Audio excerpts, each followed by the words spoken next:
Virgil Hunter smashes Dulorme.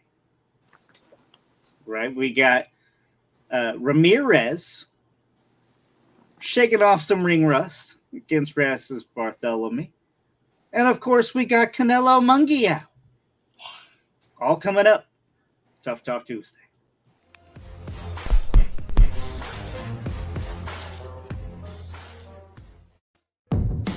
This is the show that has hosted everyone from Sugar Ray Leonard to Keith One-Time Thurman. This is Tough Talk Tonight, brought to you by Heavy Bag Boxing.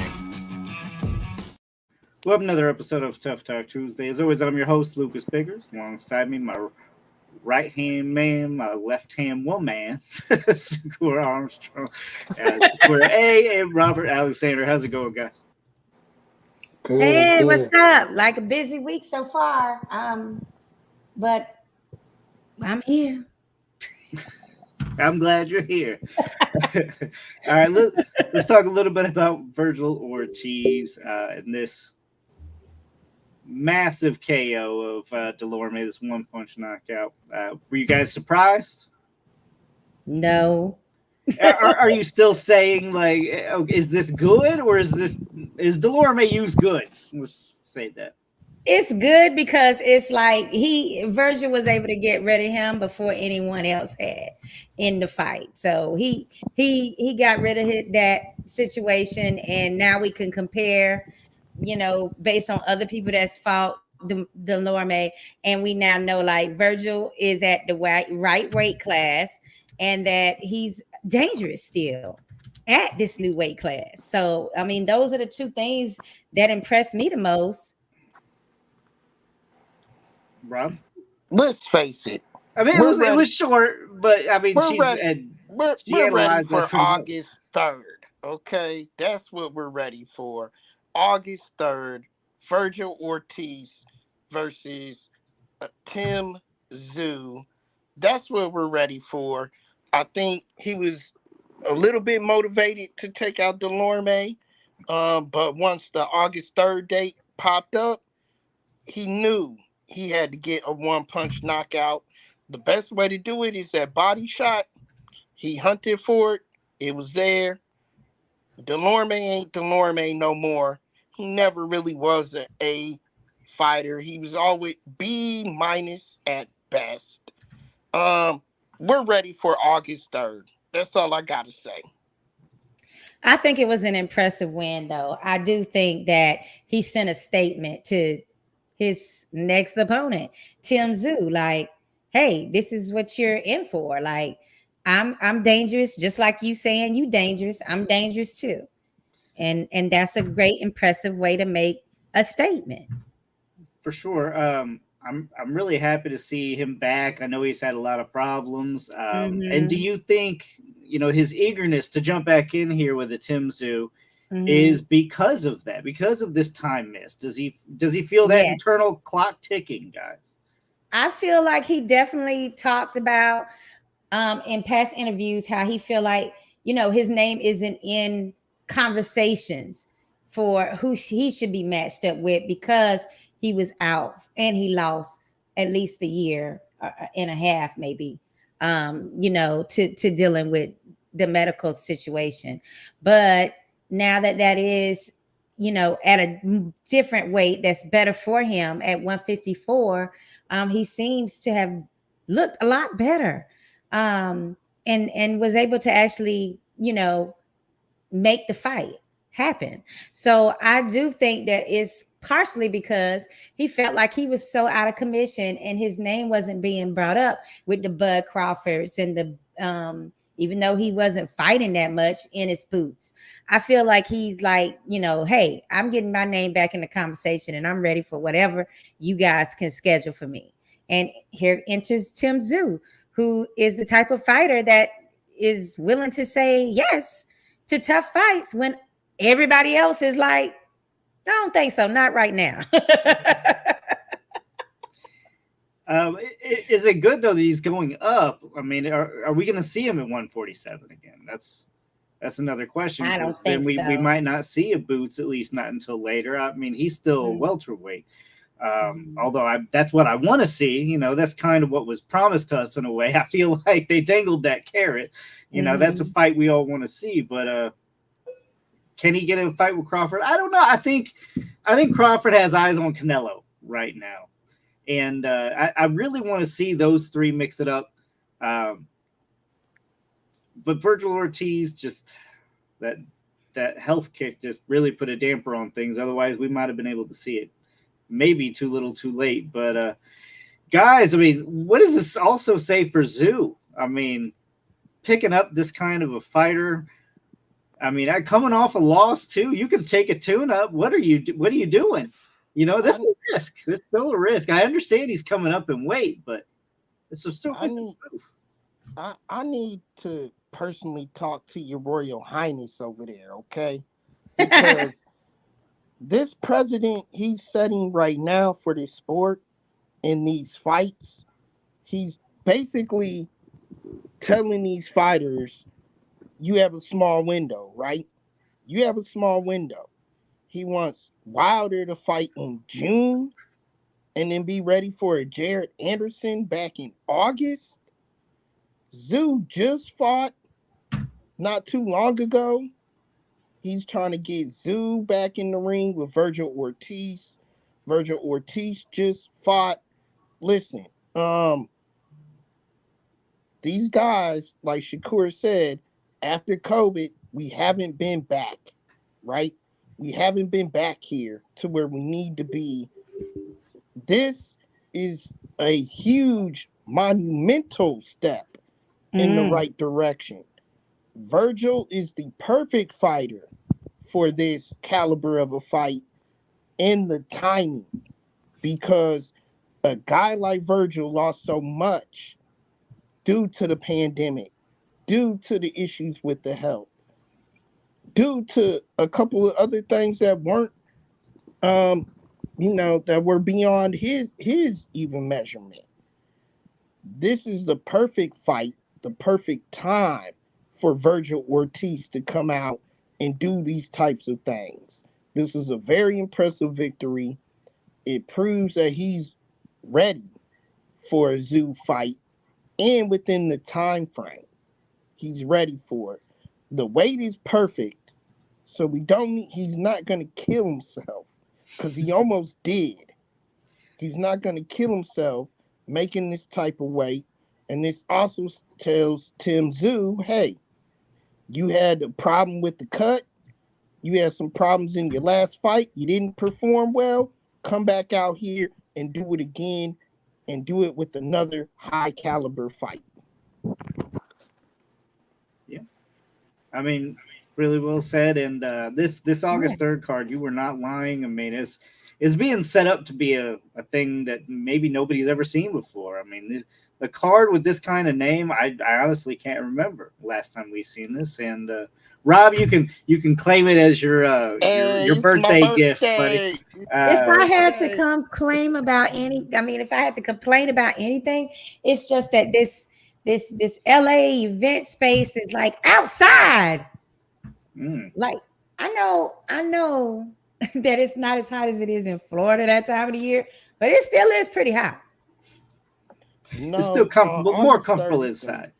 But yeah, they got Jared Anderson. We just saying not that long ago how he needed a big step up fight. And if Wilder gets past his guy, we're probably looking at this. And maybe if he even doesn't get past Zhang, maybe if Wilder can't get past Zhang, we still see Anderson and Wilder. Why not? Or it turns into Anderson Zhang one. Maybe. And either one, we get a good fight, right? So yeah. Man, this card is getting crazy. I think we do need to talk about it more, but we got enough on our plate for tonight. But I think definitely in the future, next one or two, I mean, this is shaping up to be, I mean, can anything even really compare just off the top real quick? So again, the keys to this is that they're making fighters who are currently active fight in this card. They're putting top-notch fighters who've fought within the last few months fight on this card, which means we have very live, active fighters. You're not going to see a fighter on this card come in like Terrence Crawford, aside from Terrence Crawford, who only had about one bout in the last year. No, these are guys that are coming fresh off of fights and into the fire pit, because these are very big fights for these guys. Now, Yeah. Andy Ruiz, of course, he's coming back. So there's a couple of names on this card also that have been missing in the sport. But the thing I'm most impressed with is the activity level of the fighters of the Tim Tszyu, Virgil Ortiz, Jared Anderson, Deontay Wilder. We're going to possibly see twice now. Pitbull Cruz. Pitbull Cruz is going to be fighting again on this card. Yeah. This is what you want to see with them, not just throwing names out there. They're actually throwing active fights. Yeah. I mean, I think it's an amazing card. Yeah, and it's not clear A side, B side either. Right. Too, Yeah, like we would have to guess at who our best guess estimate on who is the winner. And that's the kind of fights we want. We want to watch things that we don't necessarily know the outcome to. I mean, that's what makes a fight and a matchup exciting. Exactly. And it's been too long that we've not only had maybe one fight, maybe two on the card. This one, I mean, we're talking almost every fight that's on this card is going to be a fight that could be a main event upon itself, at least the way the boxing has been ran lately. Ralphie, good to hear from you, buddy. Ortiz versus Tim will go march up for both. Both can get one step closer to a title fight. Ortiz chin be tested. So will Tim, whoever got better chin. War of attrition, definitely a possibility in this one. I mean, it's going to be good regardless. And like I said, props to both guys. One, Ortiz fighting pretty soon. And I mean, maybe, like we said, this from his medical situation and being out of the game, but still the eagerness to get back in there, as well as Tim, who just fought a bloody mess. He's wanting to get back into it. So props to both of those guys. But I do want to say that this is going to be an amazing card. Saudi, we see you. I can see the money you're throwing out there. Let's talk Jose Ramirez. Definitely looked a little rusty, guys. Still got the win. Clear win over Rances Barthelemy. What was your guys' thoughts on this one? Boy, that Rances is like, he's a tough guy. Like he's not one of those opponents that's going to come in and just lay over for you. Like, you really got to work hard. But Jose, yeah, he looked rusty because he was rusty. And this was a great type of fight for him to have to kind of shake that rust off, because he needed to definitely be back in the ring and get some rounds in, because that was just like paramount for him. So it's a successful 12 rounds for what he really needed, which is like just the time in the ring, adjusting and getting back used to being active. And so but that being said, I do expect to see his next matchup to be much more of a, prize fighter level. And that's no shade to Rances, but he's mostly brought in because you're going to have a tough night with him and you'll be able to get in those rounds. And he's not likely to actually get KO'd. So and Jose loves to go to the body. So, I mean, that says something about Rances as well. For sure. I've seen Rances several times now, and I've always been impressed with him as an opponent, period. Mm-hmm. He's a very hard opponent. He's even harder to study. He's real hard to study when you go into a Rances fight. You really never know what's going to happen. Mm-hmm. Yeah, he does every fight slightly different. I agree. And then he had that fight where he actually, I thought he won the fight, and it was a bad decision. They still gave it to the other guy. Like that was just 2 fights ago, I believe. So I mean, he's had some tough breaks in his career too. For sure. Yeah. And that's not to be said, but when you have ring rust like what Ramirez had that night, you're gonna get a bad outing. It's just gonna happen. Not every time you go out there, you're gonna be 100%. And Rances is a very tough opponent. That being said, again, what we need to see is we need to see these guys more active. This is Ramirez's first fight with Golden Boy.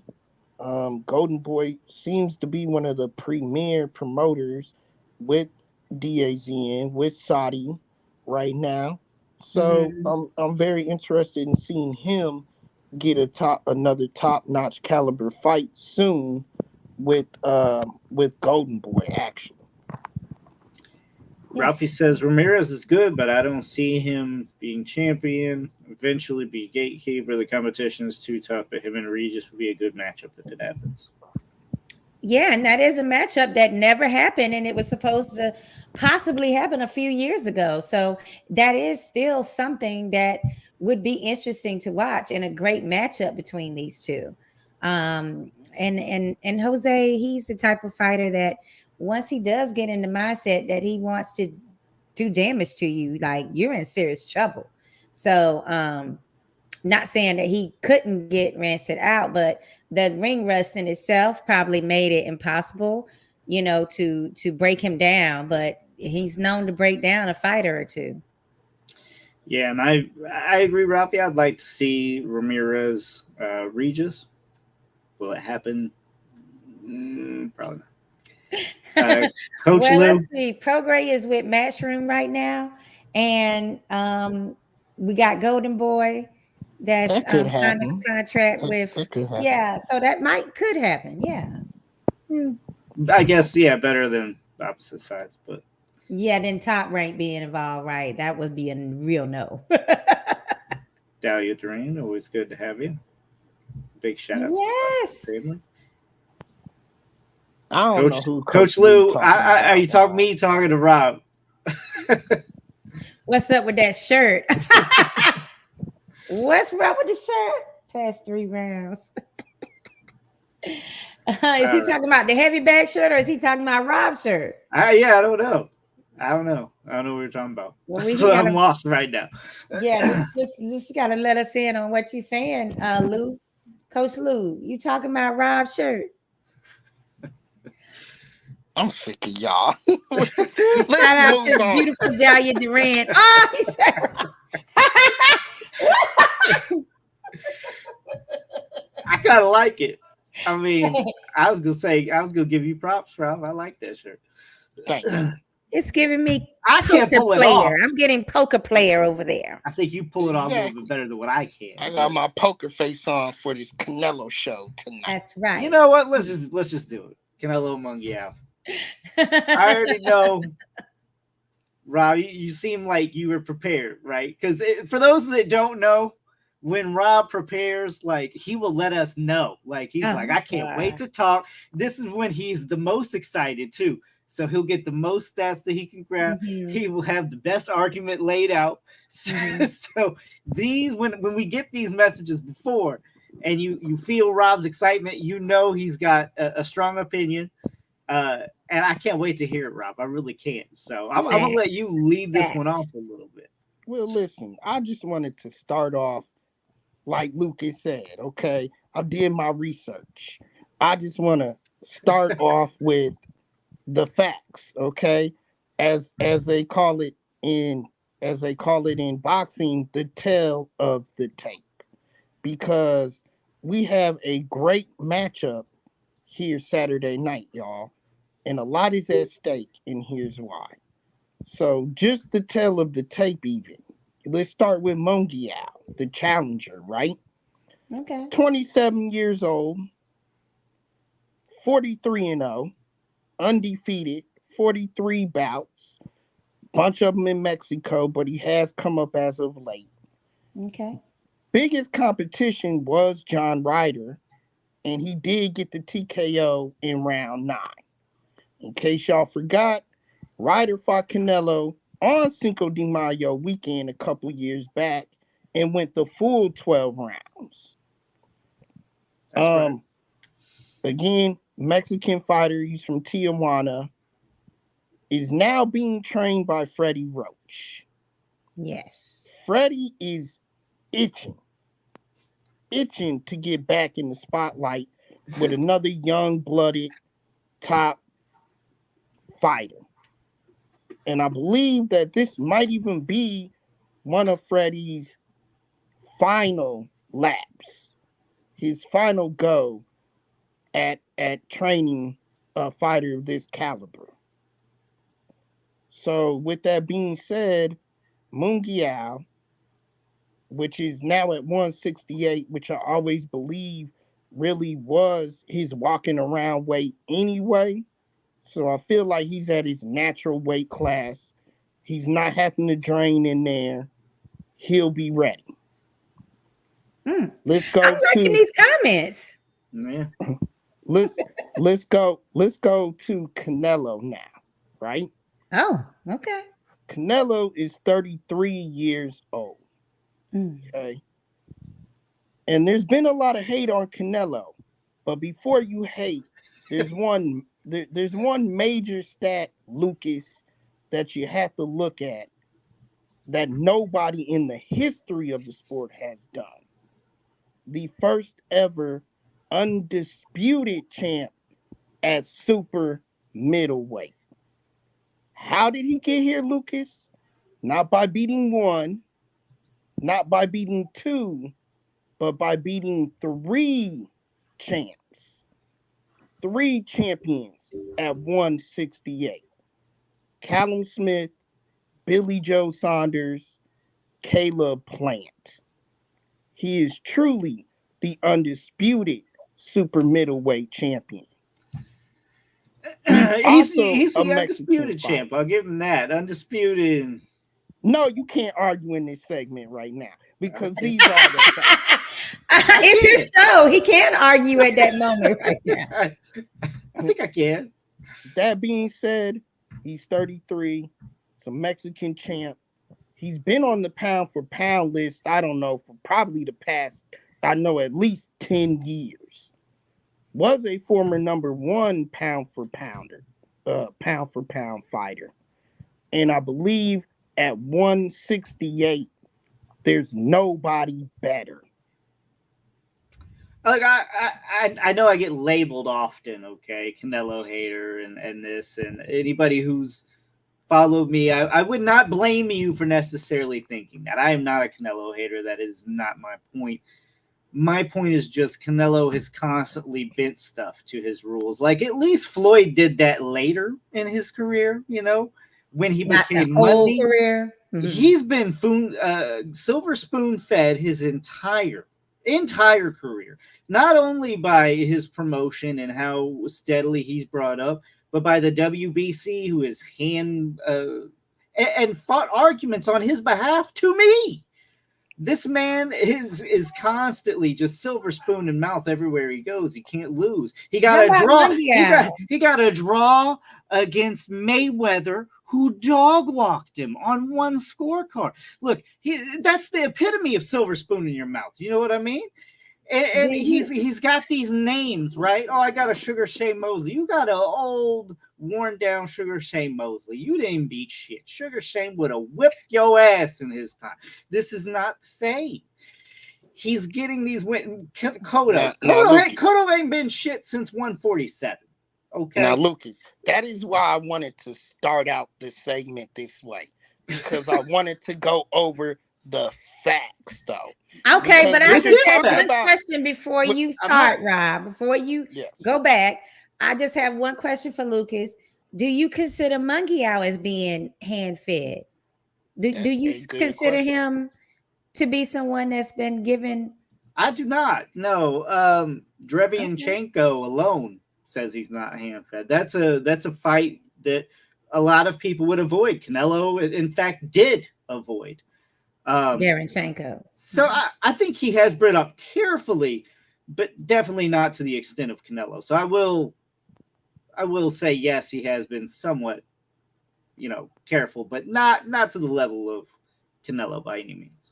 Well, I mean, his first championship was that same Cotto belt that went and passed from Cotto to Ali. Yeah, and then Salam Ali had to face Munguia, last minute replacement. Yeah, he coughed that shit up. He coughed that up easily. Yes. Didn't make it defense. And that's kind of my point too, is like, it's Canelo, right? Getting all this from Cotto, which in fact Cotto was not any good. I'm sorry, at 160 he just wasn't. He's a Hall of Fame fighter. I'm not downing him. What I'm saying is the latter part of the year, he beat up and knocked out Sergio Martinez, who didn't have two knees. You know what I mean? Mm-hmm. So Canelo's got all this clout off of what? But we're talking current level Canelo, and that's why I brought up the fact. Because what you cannot deny is the fact that right now, at 168, he beat 3 true champions to earn the undisputed crown. He did. And this is a very legit hungry fighter in Munguia right now, who's only 27 years old and is really just scratching the surface. So let's read some of the comments.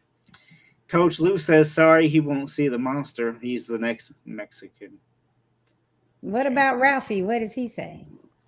Let's go back to what Ralphie said. Yeah, Canelo is going to lose to Munguia. Freddie Roach said he's a very good student, and remember, he's better than Julio Cesar Chavez Jr. and Piero Angulo, so it will go 12. I definitely, he hasn't been dropped his whole career against guys like Derevyanchenko, and he has faced some other hard punchers. The odds are good, right, that I think we'll see a 12-round fight, if not Canelo getting stopped more than we would see Munguia. Would you agree to that? Can we agree to that? So I don't know what to think in this fight. That's what I like about it, is that it could go to the young, hungry fighter.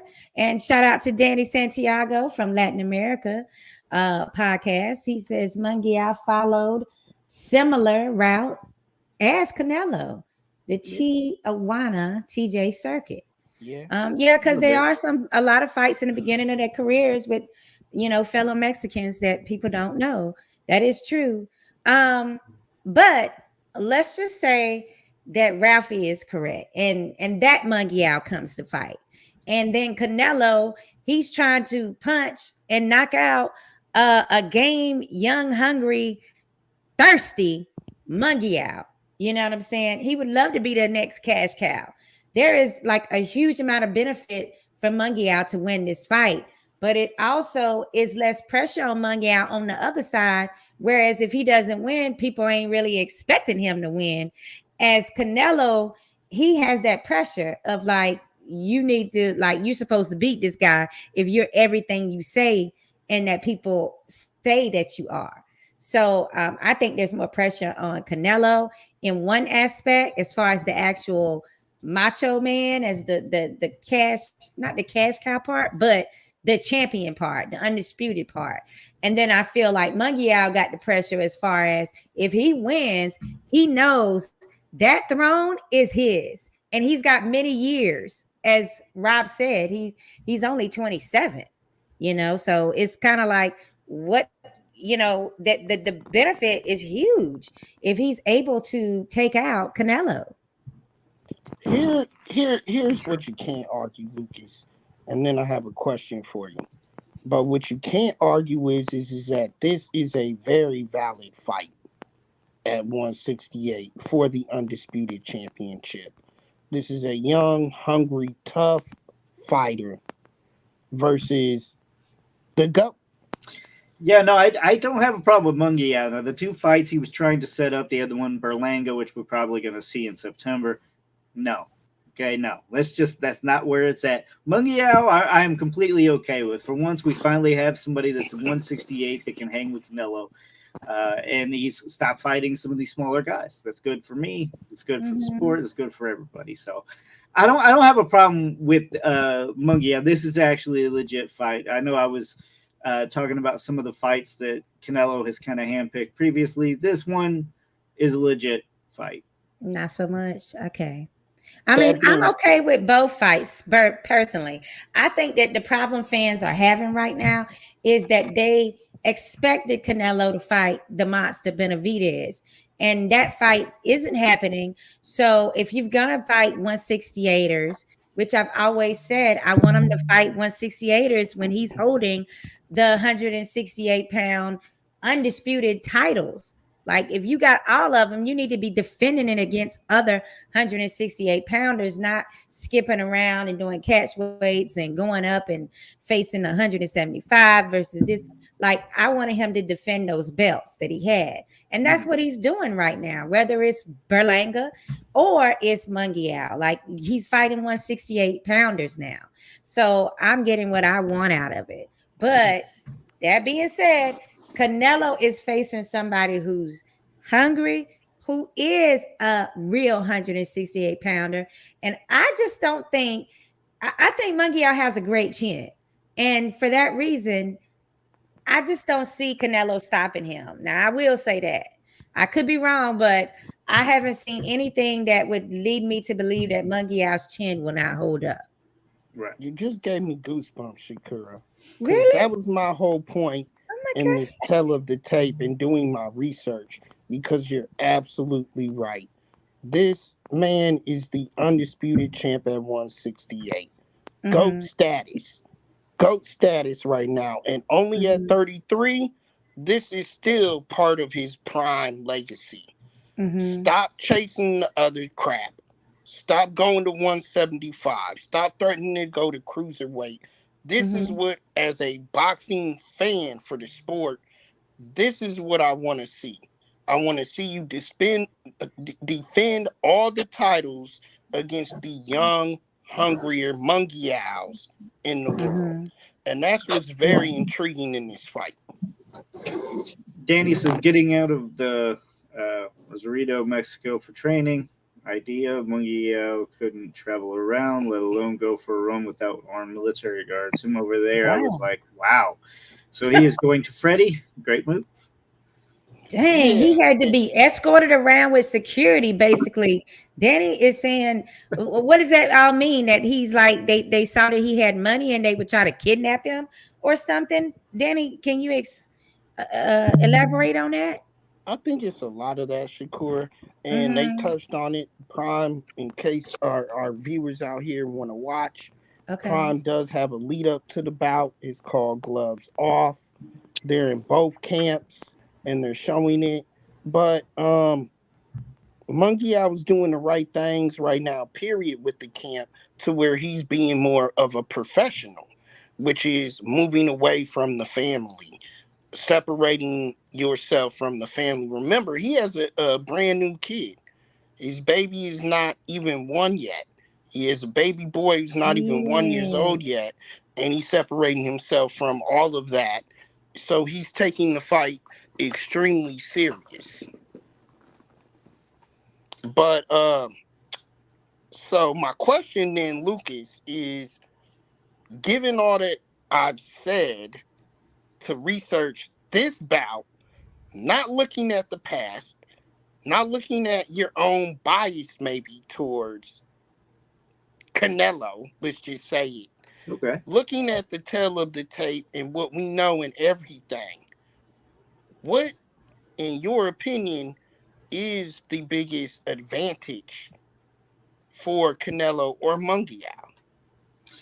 I mean, for Canelo, you're going to have an advantage, and the most clear advantage is going to be experience. Now, I understand what I said about the names, and I still agree that they're lesser versions of themselves, you know, like the Cottos and the Shane Mosley, but it's invaluable to fight these people, right?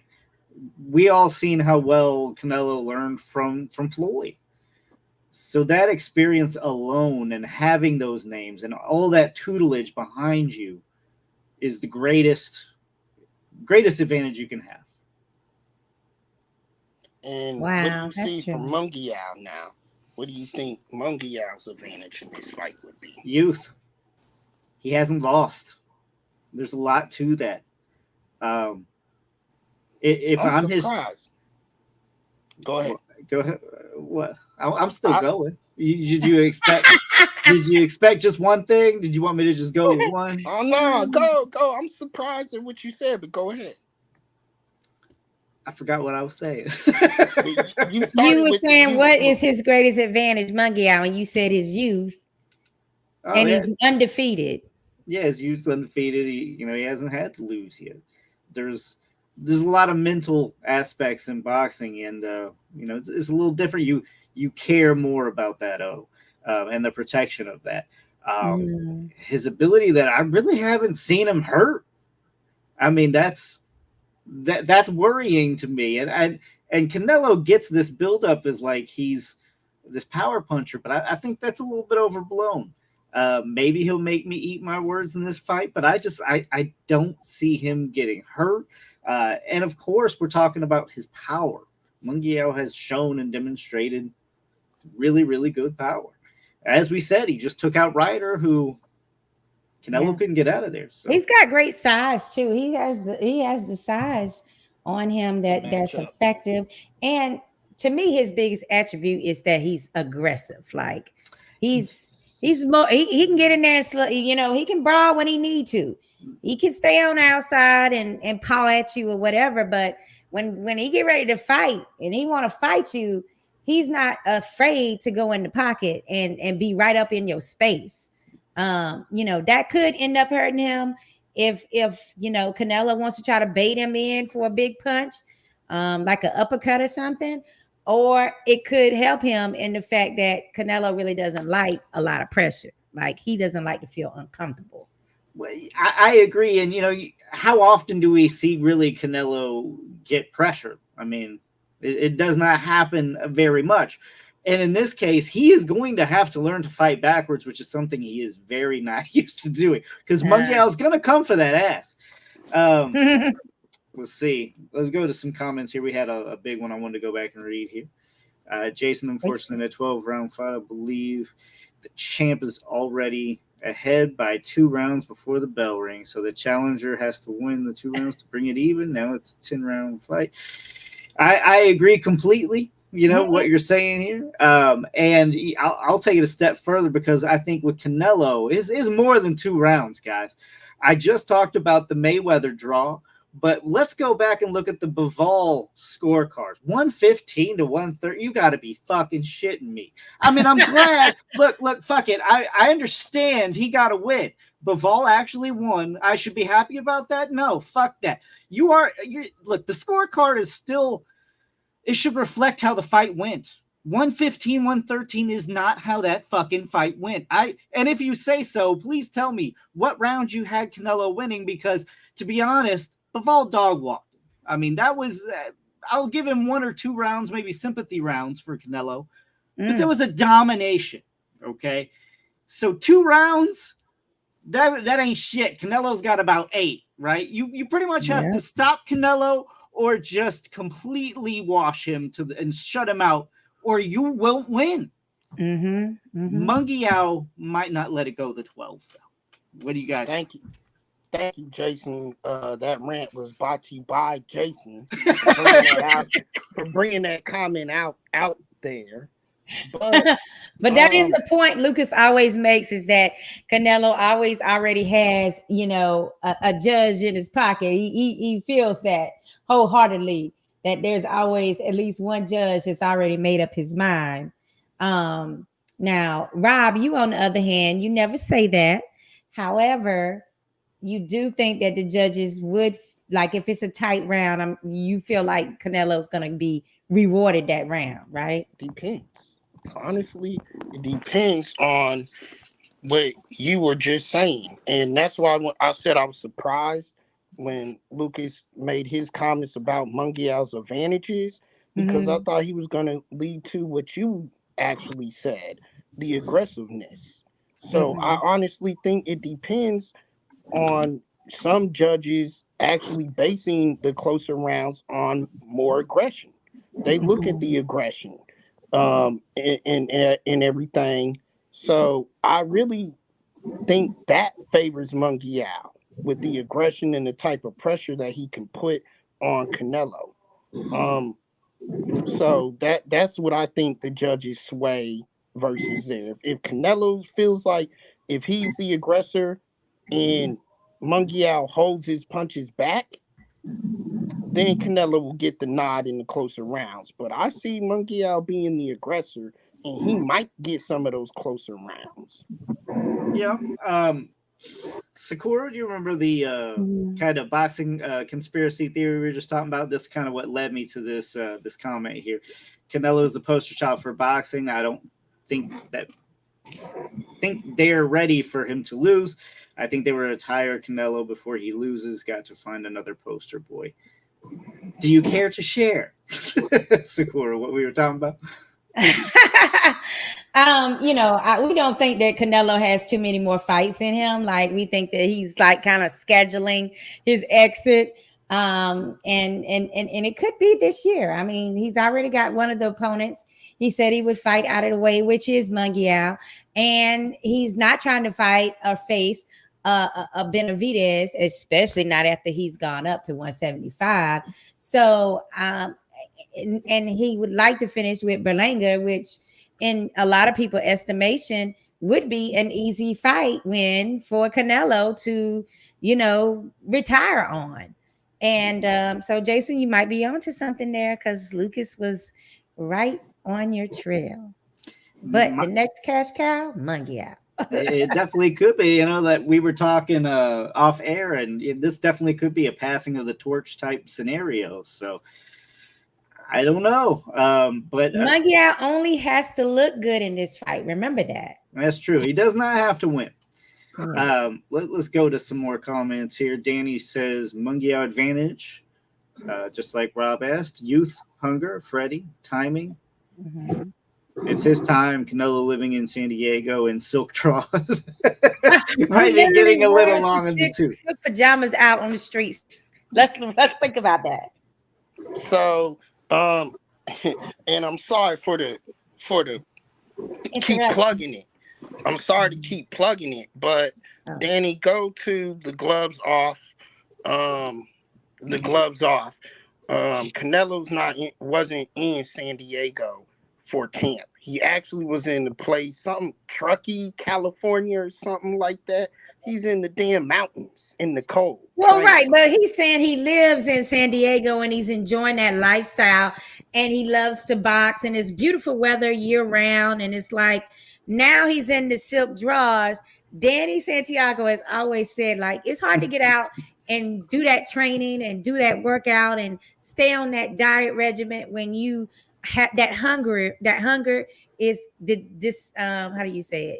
Is dissipated because you are now in the silk draws. Like, so okay. That hunger is a little less when you can like relax and chill in your silk. Yeah. To put that in layman's is like they've been domesticated, right? Okay, yeah, yes. Okay. Like a wild animal, but you brought it in and now it's just your lap dog. That's it's that hunger is not there because you got money now. Like you that hunger starts to feel less. Unless you are all about legacy, and if you are all about loving what you do. And I think for every boxer that's been under the big lights, it's hard to give up those big lights, even when it is time for you to go. So he may be like, I'm going to retire soon. But then once you do it for a while, you like, damn, like, this is it. I mean, I need to feel that amazing energy that's in an arena and everybody's cheering for me. Like, I think that's why a lot of boxers come back. A lot of champs just can't take the silence of retirement. Yeah. Well, Danny, I'm gonna wait for the prediction, but you played into my hands tonight, buddy. You played into my hands. Ralphie says fight will be identical to the Julio Cesar Chavez Sr. and Miguel Angel Gonzalez. Both will pick their punches and land aggressive. If a KO happens, it being body or stopping cuts. Oh, so you think there's going to be a lot of like headbutts and accidental headbutts that cause cuts, Ralphie? Is that what you're saying? CJ says his is the bigger of the two. He will turn it into a Mexican street fight, and Canelo will be in trouble. Okay, well, CJ, there's a lot of people that's going for Munguia. I'm noticing, guys. Now, hold on. When we go to the predictions, CJ, I'm gonna have Lucas pull some of them up, but definitely yours, buddy. Definitely yours. Cause me and you, boy, you've been wrong on several of these lately. Jason, in the amateurs, I know a lot of judges on what they like. I know 2 judges like technical boxing. I let my fighter know. If the judges like a brawler, I will let my fighter know. That's fair, Jason. That's training. That's smart. Yeah. Okay. Go on Fight Mike Tyson Legacy Promotions. Who's the referee? Hey, that's important. That's important. Like it cannot be Ryan and Devin's Harvey. It can't. Oh, now I like Harvey now. I mean, I'm sorry, but that was terrible. 7th round was, I mean, it would be a hard fight for any referee to have judged, but at the same, to ref, but at the same time, he was just a little bit extra. Like it was Lucas, you got to back me up on this. Like I agree. I think he was a little too much in there. Yeah. Important. So I was pulling this up while we just started talking about it because I had to know. Okay. And we got Tom Taylor, which doesn't even come to mind if I'm being honest with you. Tom Taylor as a referee? Yeah. Wow. I mean, I need to see him. You recognize his face? Yeah, I can share it here in just a second.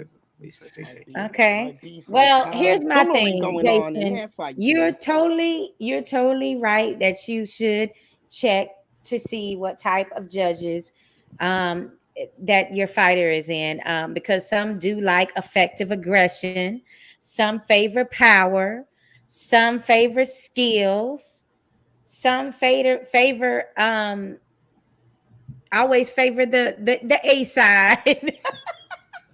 Like you just gotta know, and it's great research, and it's something that boxers definitely need to get into the mindset of doing early on, especially when it comes to strategy, because you mess around and you do the wrong strategy, and even if you feel like you're winning, you got the judge that doesn't think that is adequate way to win, and you're not going to get a decision. So it is great for you to know in advance how you should proceed in a fight. For sure. Here's Tom Taylor. Oh yes. Yeah. Okay, we know him. Yeah, you had to see him, right? Because the name just didn't stick for me. Well, it'll stick now. Tom. All right, guys. What was that last name? Tom Taylor. Tom Taylor. Okay. And it also has the judges here. So the judges responsible are going to be Tim Tszyu, which has also been nicknamed as Cheetah Man. So that's not good. David Sutherland and Steve Weisfeld. Guys, all 3 of these are very experienced judges, but have all kind of had some questionable. They've been in the game that long. You know what I mean? It's just it's going to happen if you've been judging for so long. You're going to have some controversial decisions. Right. It's just the nature of things. I just still feel like a lot of fans don't necessarily understand that you could be the ref that's looking at the boxer's back most of the night, or you're in an angle that's not really allowing you to see full spectrum. And, also that we as fans, if you're home and you're watching it, you're seeing camera angles that these judges don't have necessarily access to. You're seeing a better view of things than they are. So I think that's something that people should really understand, that it might seem obvious to us that this boxer, did more than that boxer, but sometimes it really is that they're just in a bad,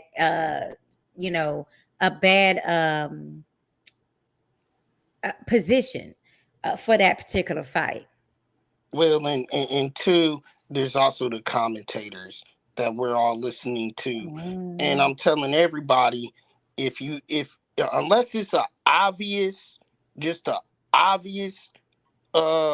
dominant performance by a fighter, if you ever hear a commentator team just one-sided completely, mute them, please, because there's something that they can sway you to look at, and in a good fight like this one, especially a fight like this one, because I anticipated it could possibly go back and forth. Yeah, for sure. And Tom Taylor is going to have definitely a hard night as well, because Canelo, he can decide he going to get aggressive too. Cuz like if he get provoked and he's like, "Oh, you want to go there, young kid? Okay, come on then. We going to, it's going to be like a tough night for that judge to really keep them off of each other and honest." Sorry. Yeah, go ahead. And that's what I love about this fight, Shakur, is it's not Canelo Triple G. It's not Canelo Bivol. He's gonna make this young kid earn his respect. He's not gonna come out there and not pull punches because he's scared of the power or afraid of what he can do. Right. What's Ralphie saying? They both mark up fast. Oh, they both mark up fast, so punches will be lethal. Both can mark up each other, but I got Munguia split decision. But it can go either way, especially two given extra. Laugh out loud. Well, he's saying especially if it's 2 extra 2 rounds. Yeah. But the defense of Munguia is the only thing that I'm suspect of, because he was having still some issues with pulling out with his head up, his chin up, and like little defensive things that you shouldn't do. I was still seeing him do that in that Darenchenko fight. And it mostly came about when they really started brawling and hitting each other. It's like all abandoned to what he probably has been taught. It's like he just like flipped and went into brawl mode. So this is a tactic that Canelo may be able to extract from him again, and bait him into a fight in which he's careless, which will be to Canelo's advantage.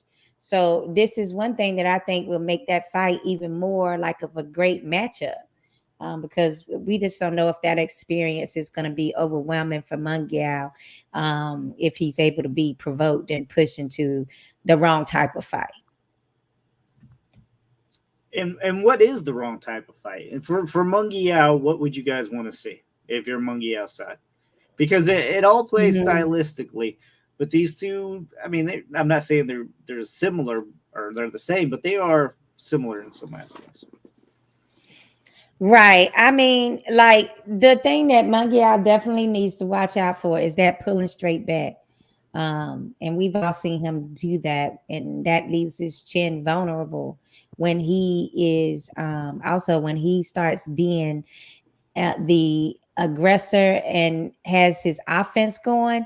He oftentimes is willing to take a punch in order to get to get his own punch in. And that might not necessarily be the right thing to do with Canelo, because Canelo is a sharpshooter himself. He is a solid 168 pounder. And, Munguia might not be used to being hit by a solid Canelo. So he can get, kind of shook up if he comes in there with his chin not being defensive minded. So that is the wrong fight for Munguia, not to be defensive minded to me. That would be a huge mistake for him. Yeah, CJ says Munguia has to be the bully in this fight. Rob, would you agree? I mean, does he really have to make this an ugly fight? CJ, you're absolutely incorrect. if he's too aggressive, he just gotta go against CJ. He just has to. Just look. If he's too aggressive, CJ, it's lights out. You're dealing with Canelo, a different monster in the ring. He's not just known for power. I think, like Lucas said, he's known too much for his power and not his boxing ability. Floyd really taught him a lesson in there. He got sharper on his boxing. He's a better boxer nowadays than anybody gives him credit for. So I don't think you need to be aggressive, because look at the losses that he's had against Bivol. Bivol was very patient in there, very patient and not aggressive at all. Yeah, so, I do understand what you're saying, where that worked for Bivol, but Munguia, he's not known to be a skill, a high tech skilled boxer. So if he goes in there and tries to box with Canelo, to me, that definitely spells out a loss for him. Yeah, I don't. You gotta, if you're gonna win, right? Usually the style of the fight is more fitting to your style. With this style clash, Munguia has to make it ugly. I mean, he just does. I agree completely with CJ. I think he has to make it a dog fight, from the beginning bell to the end. Because he got to play the Ryan Garcia card. I'm gonna say it. He does. He's got to make it rough and ugly and aggressive, and not try to outbox the boxer, unorthodox or the puncher. Be as unorthodox as possible against Canelo. I'm telling you now, if he does that, CJ, Shakura, Lucas, anybody else out there picking Munguia out, if you think he's supposed to do that and he does that, the fight won't last 7 rounds. Okay, but so how do you think he wins then? Because he's not the boxer in this fight. Canelo is the boxer puncher. He doesn't necessarily have to be a boxer, but he needs more skill in that ring, and he needs to pick his punches correctly. He needs to time Canelo right, and he needs to pick his punches correctly. If you go back to the Caleb Plant fight, I think Caleb Plant fought a great blueprinted fight. The problem with Caleb Plant is he was giving Canelo too much of that one side. He would give up the one side where Canelo eventually got the knockout, because Plant was giving him the one side the whole night. Plus, he just got fatigued. He ran out of steam too, and that as well. But if you're patient with it, when he broke down John Ryder, he didn't break down He didn't just knock Ryder out with one punch. He didn't just hurt him and got lucky. No, he broke Ryder down. He waited and was patient with his punches. He threw the right punches at the right time. That being said, though, he still got hit. He still got caught by Ryder. So you're going to expect that. It's going to be heavier with Canelo. That chin has to hold up, okay? If he can be patient and pull the punches at the correct time while timing Canelo and not give up that one side, I think he'll be okay. Okay. Well, if that is the case, that is a good technique for him to use. I just think that it's like giving away rounds to Canelo. That's what I think about that. I don't know what happened. Did everybody freeze up? Can you hear me? Yeah, we can hear you though. It's okay. Oh, okay. Well, I think that I still think that he needs to be more on the aggressive side, but I think he needs to be cautiously aggressive.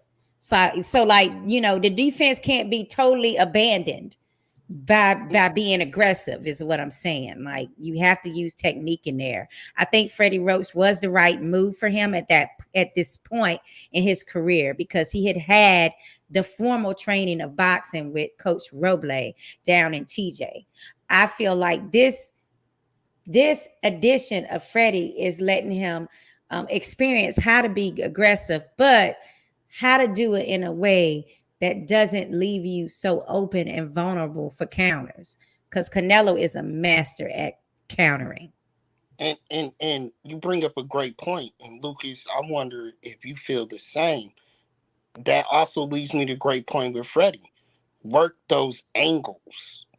If Freddie can teach him how to work more angles and catch Canelo, in different angles while moving around in the ring, then I think that's a great approach to it.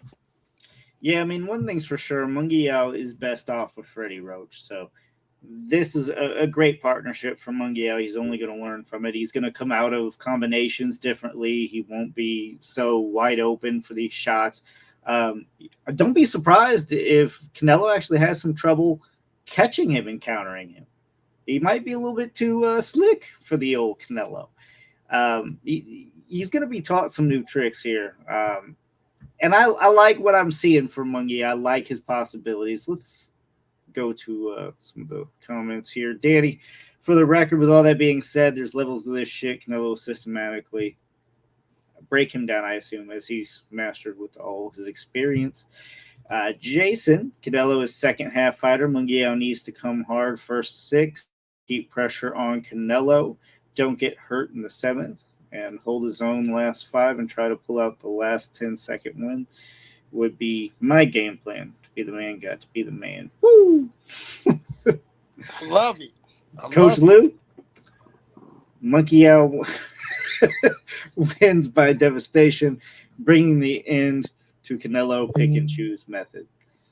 You know, might as well go to predictions, Lucas. Let's keep them coming. Sakura fell off though. We'll wait for her to try to get back in as we pick this up. But go back to some other predictions. This is kind of the predictions we have so far. CJ hasn't said who he thinks, but Munguia has to be the bully in this fight. I'm wondering if CJ actually thinks he can be the bully in this fight. CJ, I thought you picked CJ. Put your prediction in again. Did please, he pick? CJ, I don't think he picked. I don't remember him picking. We don't have you picking CJ. Please put your prediction down. Please. And everybody else. It actually looks like it's actually worse than you think. There's more. James, missing you, buddy. Munguia out by split decision. We must not be the only one, Rob. I mean, I actually thought I was going to be in the minority if I picked Munguia, but now I'm thinking this is a 50-50 fight. Jason, if I haven't heard your prediction yet, but we're going to it. We're going to it. If I got to bet smart money on Canelo. Look, I've said it. And Jason, that's okay. Sorry. You're fine. Go ahead. No, you go ahead. Jason, that's okay. It's all right to root on Munguia. I feel like it's all right to root for a fighter, but you're absolutely right. When you're making predictions, you bet money, stuff like that, you got to go with your head, not your heart. Sorry. Go ahead, Lucas. This is a fight that is very intriguing to me. I still am, kind of back and forth in my brain, but I think Canelo's finally at a weight that is comparable and going to be competitive for himself. And he's constantly had these, advantages. And in this one, the only advantage is already the 2-round advantage that we've already spoken about earlier. That's it, right? So these judges, it has to come to the judges. And Munguia has shown me that he will eat a punch to land his own. I still think he can do that, whether it's Canelo, whether it's Derevyanchenko. I think he can do that.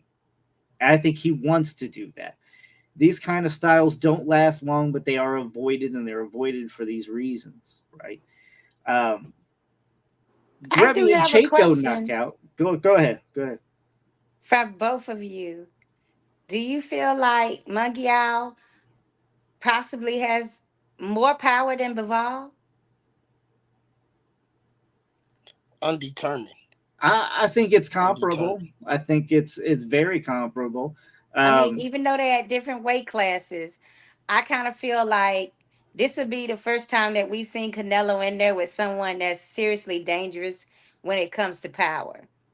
Yes, and what gets me is its lasting power.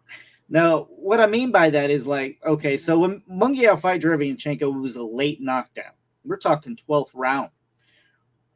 When Derevyanchenko's been knocked down, period, it's always been by very high competition, power punchers, and it's in the first round just because he's not used to the power. He feels it, he falls, he gets back up, and then he whips some fucking ass. Derevyanchenko can hang in there with anybody, right? We've seen it.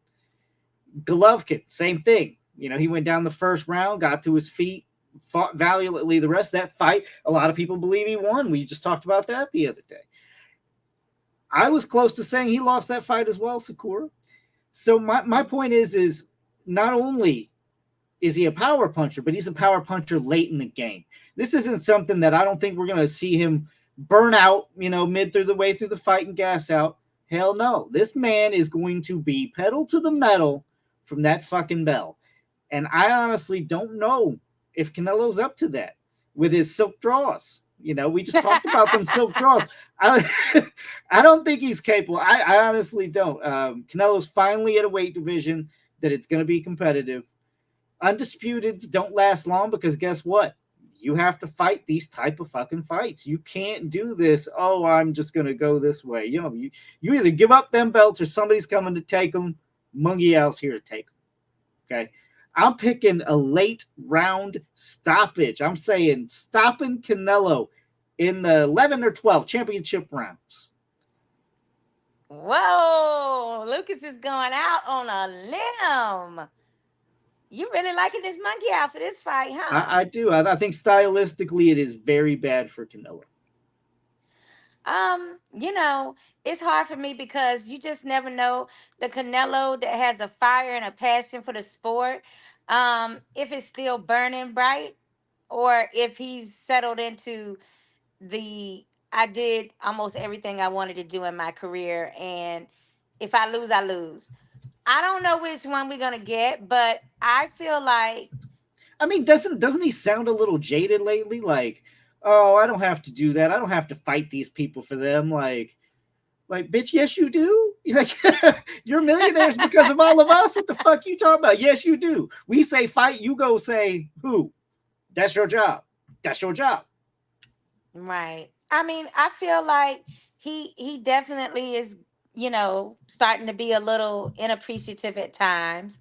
But I do feel like that some boxers do have that cockiness, and that and they wouldn't even call it cocky. They call it like, having self-esteem and believing in themselves.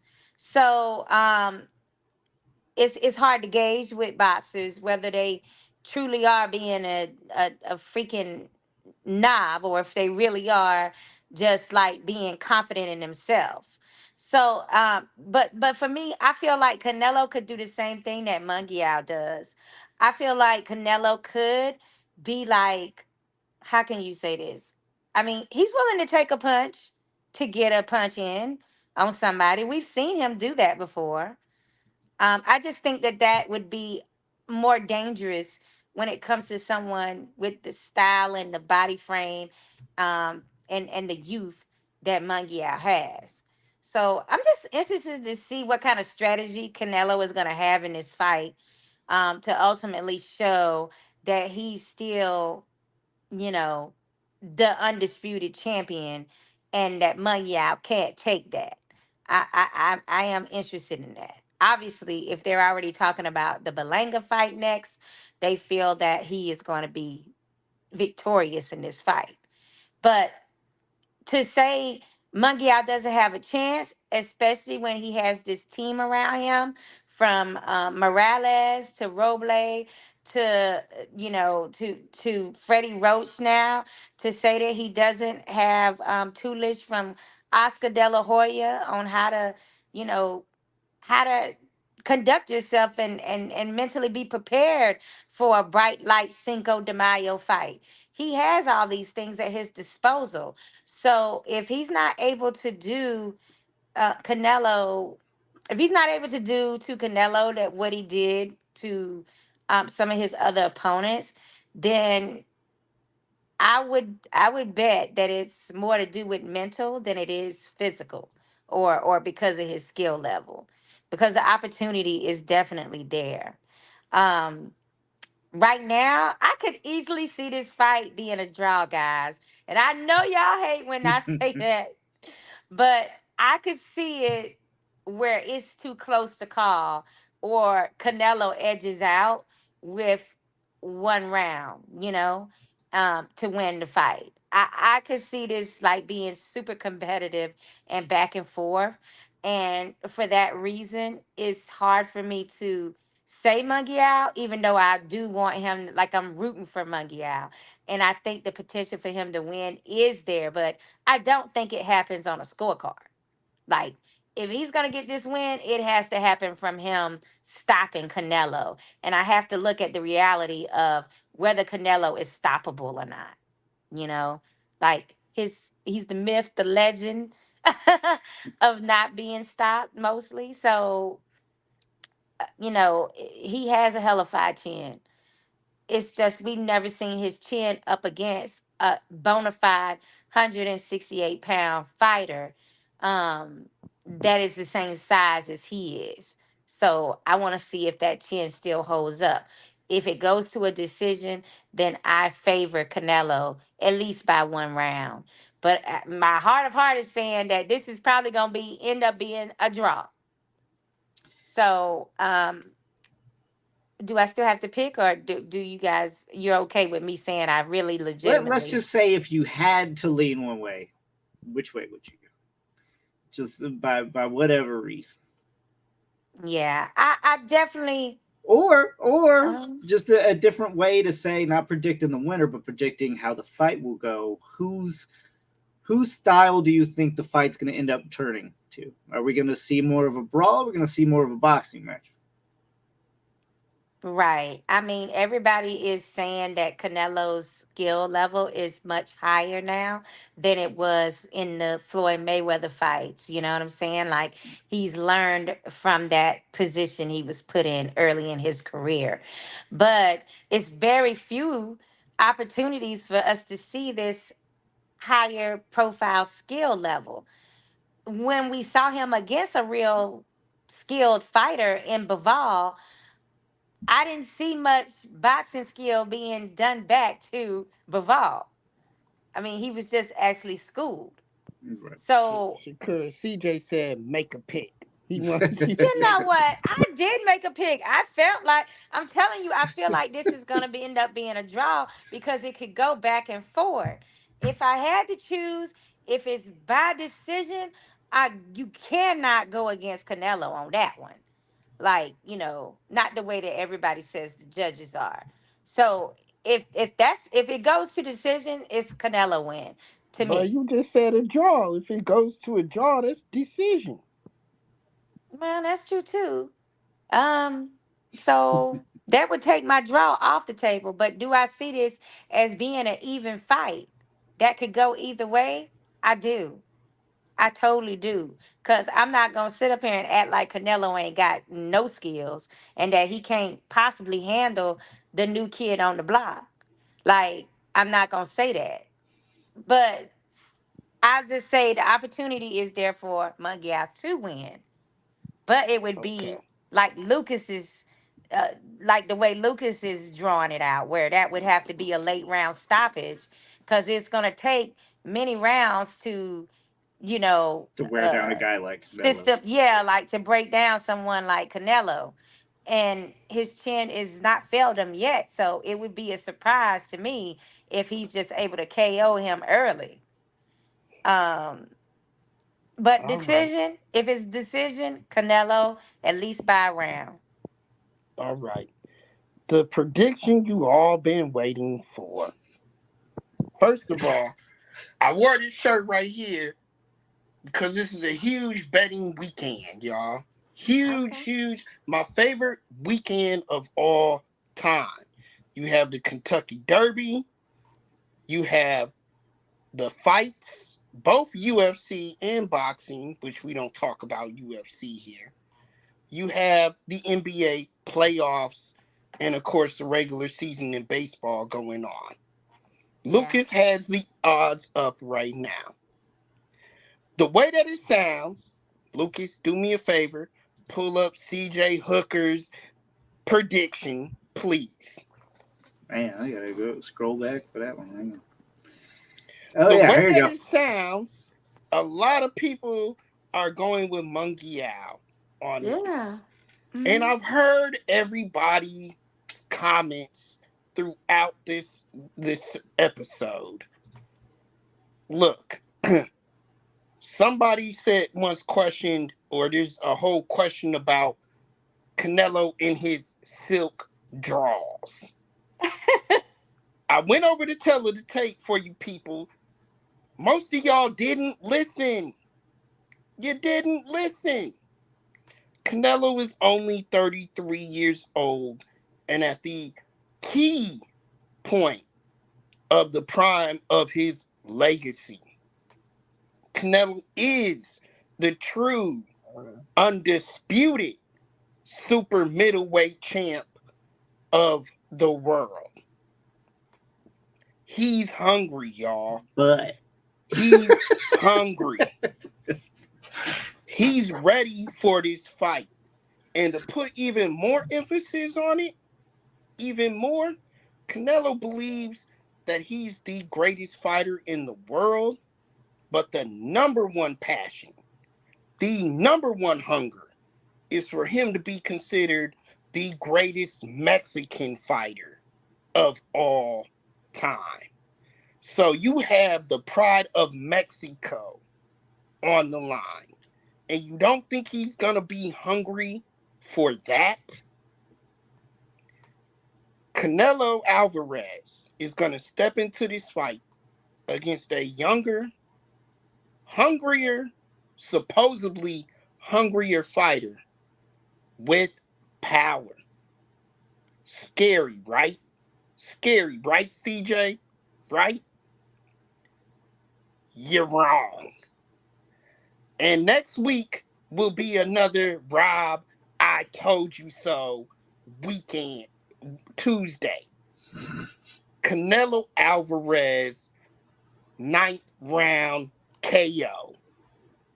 This kid does not know what's coming to him. Canelo, 9th round KO. You heard it here first. Okay. So you believe that Canelo will be able to stop Munguia? Stops him, and stops him cold. Is this because of what I was saying, where I'm saying like he could be exposed in his exchanges? Munguia. Right, it's just gonna beat Canelo. It's because it's because of several things that y'all have said. Munguia can't get over aggressive. If he does, he gets caught. Munguia has to show us something different in this fight. And I don't think he can do it. Not only do I not think he can do it, but I don't think he has more skills for Canelo not to adjust to it. When he fought Billy Joe Saunders, he outboxed him. Billy Joe did.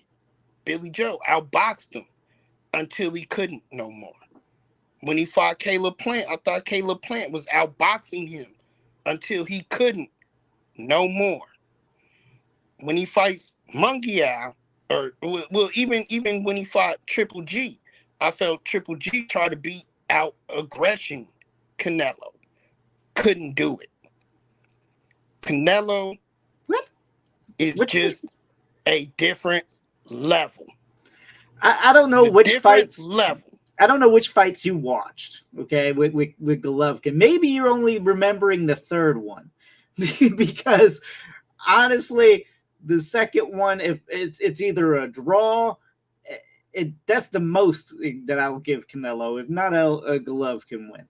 And the first was damn sure Golovkin win. I don't give a damn what those scorecards say, okay? Look, and Munguia has a similar style, right? Did he ever lose to Triple G? No.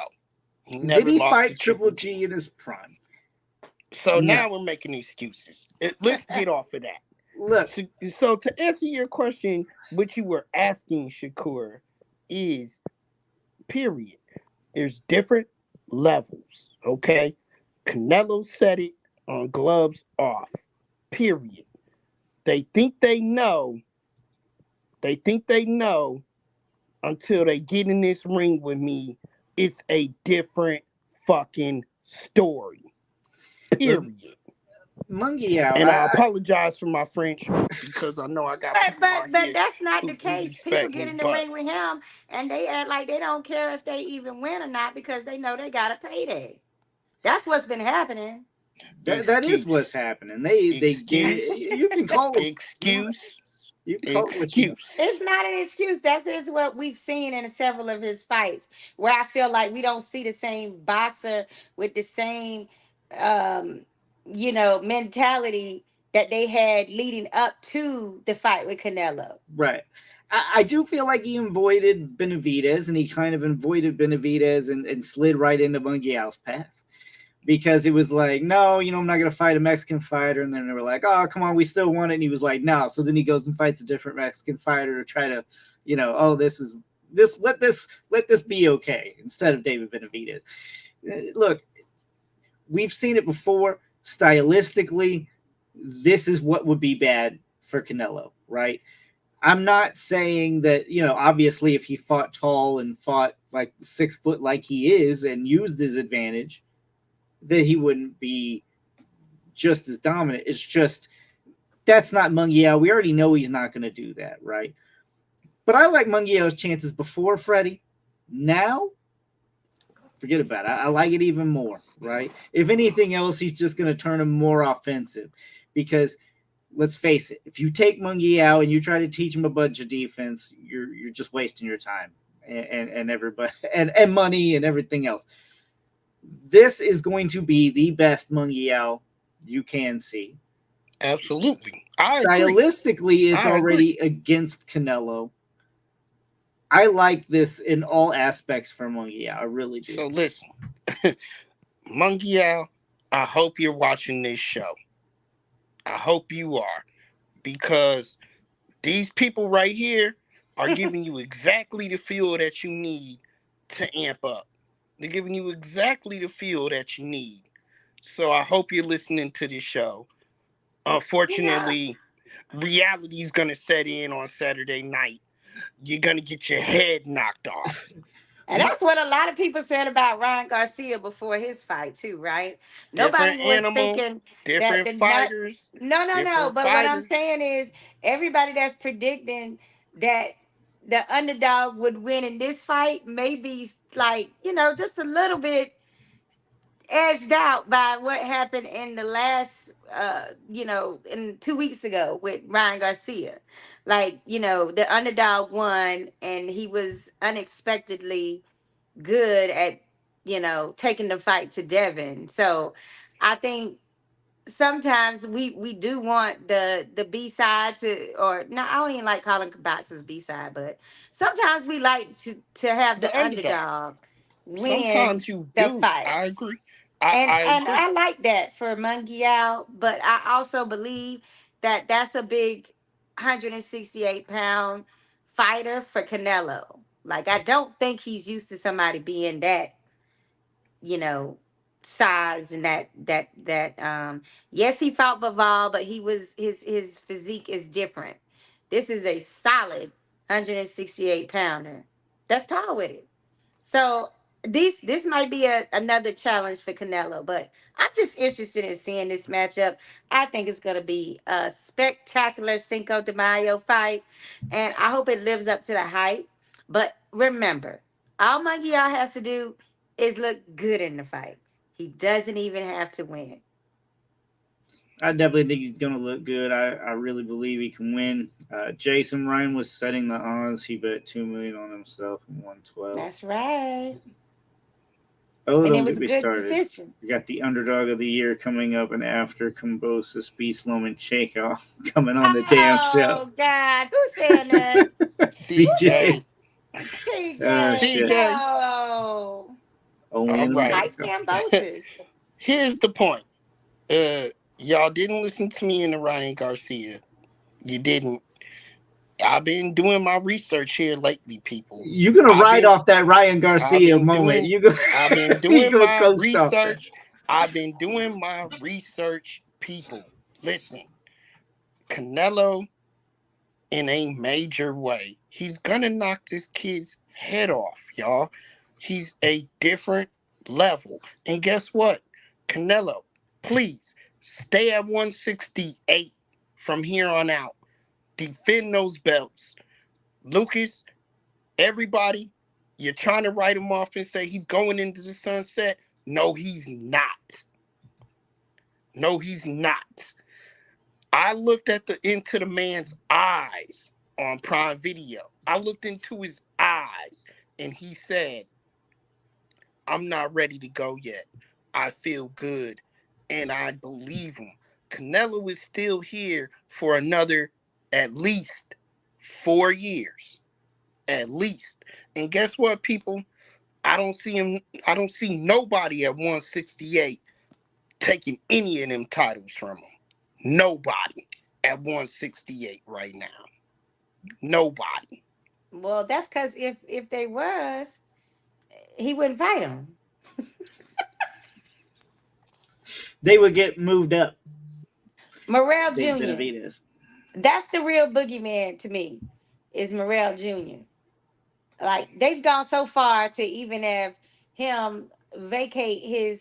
He hasn't vacated it yet, but they got him where he's going to be at 175 for a fight, even though he's the champion at 168 for the WBA. Like, that's maneuvering. That's maneuvering. Canelo, yeah, he goes all about stuff, right? I mean, we've seen it. I don't know if it's Canelo specifically, but there's some money people that's wanting, certain things and certain other matchups not to happen to me. Jason, and I can say that because I'm a free agent. Jason, CJ especially, Ralphie, hope you're still here. All our fans, please tune in to next Tuesday. I'm going to come on here and act a fool. You got it right 1 week, and now we got to hear you like you the damn expert. Yeah. I told you he's going to coast off that Ryan Garcia shit. He's just skating along, man. It's down to his head. But guess what, buddy? If you're wrong, you better be here, and you better have your soldier hat on, because you're going to have to take that beating, because we're going to be on your ass. You remember that. That's right. If I'm wrong, I might even put a stupider outfit on next Tuesday. Oh, stop. Nah, nobody asking you to go that far. Thank you all for tuning in. Definitely don't forget to check it out. And again, next week, 9 p.m. Eastern, 6 p.m. Pacific. As always, we don't pull any punches, and we'll see you next week.